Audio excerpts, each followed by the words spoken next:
Membres du gouvernement, nous nous sommes réunis aujourd'hui à un moment décisif de notre action collective.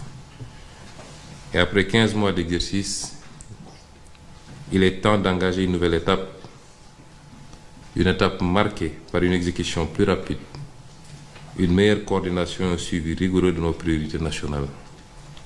Je tiens d'abord à féliciter chaleureusement le ministre de l'économie, du plan et de la coopération, le ministre des Finances et du Budget, ainsi que tous les acteurs qui ont été impliqués dans la préparation et le vote de la loi de finances rectificative. Le travail exemplaire nous permet d'avancer avec des ressources désormais disponibles.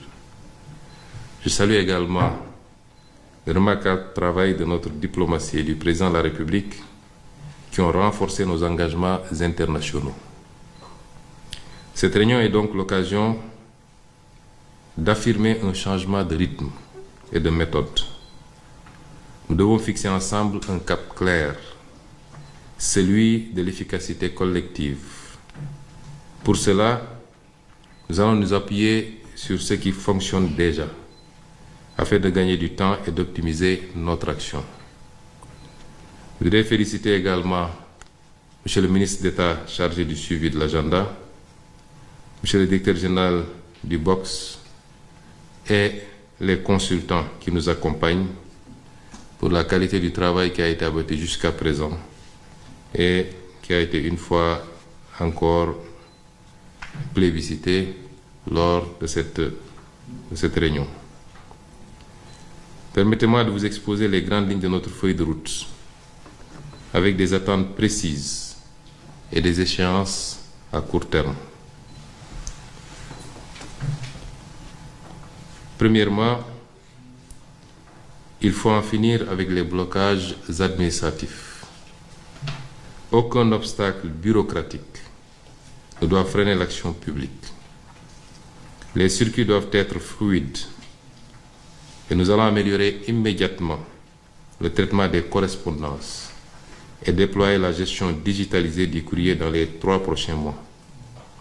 Les courriers sans suite qui bloquent des projets structurants, c'est terminé. Deuxièmement, tous les projets financés en cours doivent être accélérés. La primature, en lien avec le BOX, assurera un suivi rapproché pour garantir leur exécution effective. Troisièmement, les projets mûrs et inscrits dans la loi de finances rectificative doivent être lancés rapidement. Les démarches nécessaires doivent être engagées dans un délai maximal de 30 jours avec un suivi assuré par la primature. Quatrièmement, pour les projets en attente, une task force sera mise en place sous l'autorité de la primature et regroupera le BOX, l'APIX, le FONSIS, le DGPPE, l'UNAPP, la CDC et la Direction générale de la coopération. Son objectif sera de finaliser la structuration de ces projets au plus vite. Nous ferons appel à des cabinets privés spécialisés pour accélérer ce travail. Et la DGPPE pilotera cette maturation selon un calendrier accéléré avec un suivi régulier. Le ministre d'État auprès du président de la République assurera l'évaluation périodique de ces actions et rendra compte directement à son Excellence, Monsieur le Président de la République. Cinquièmement, la gouvernance des projets interministériels doit être renforcée. Les projets multisectoriels comme celui du numérique nécessitent une gouvernance claire et partagée. En attendant un modèle stable, la primature abritera les projets impliquant plusieurs acteurs. Sixièmement, chaque ministère devra assurer un suivi rigoureux des engagements internationaux et présidentiels. Des rapports trimestriels sur l'état d'avancement de ces engagements vous seront exigés. Septièmement, chaque ministère devra actualiser sa feuille de route avant la fin du mois de juillet. Ces feuilles de route devront être en cohérence avec les chantiers nationaux en cours. J'attends également des ministères concernés, tels que le ministère des Transports, de l'Industrie, de la Justice, de l'Intérieur, un plan détaillé de mise en œuvre des conclusions des États généraux et autres initiatives. Ce plan précisera les actions, les échéances, les acteurs impliqués, la hiérarchisation des priorités ainsi que les contraintes et mesures d'atténuation. Je souhaite recevoir ces plans consolidés au plus tard le 15 août.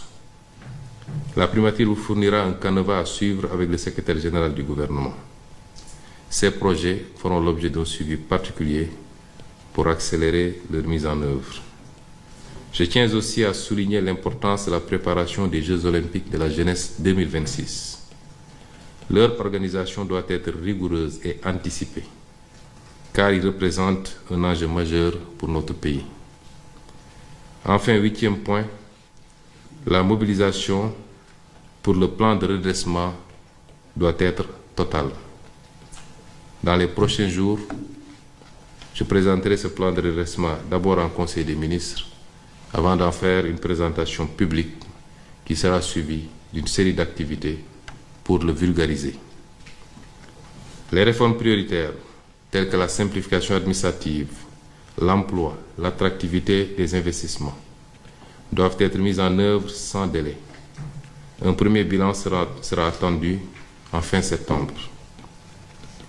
Un programme de communication soutenu sera déployé en août et septembre pour informer pleinement nos populations et toutes les parties prenantes. Pour conclure, je vais être clair. Nous entrons dans une phase où chaque blocage aura un responsable identifié. Chaque projet un échéancier précis et chaque ministre une feuille de route claire, suivie et évaluée. La parole de l'État engage. Il faut la traduire en actes avec méthode, exigence et efficacité. Je compte sur vous tous pour relever ces défis collectifs.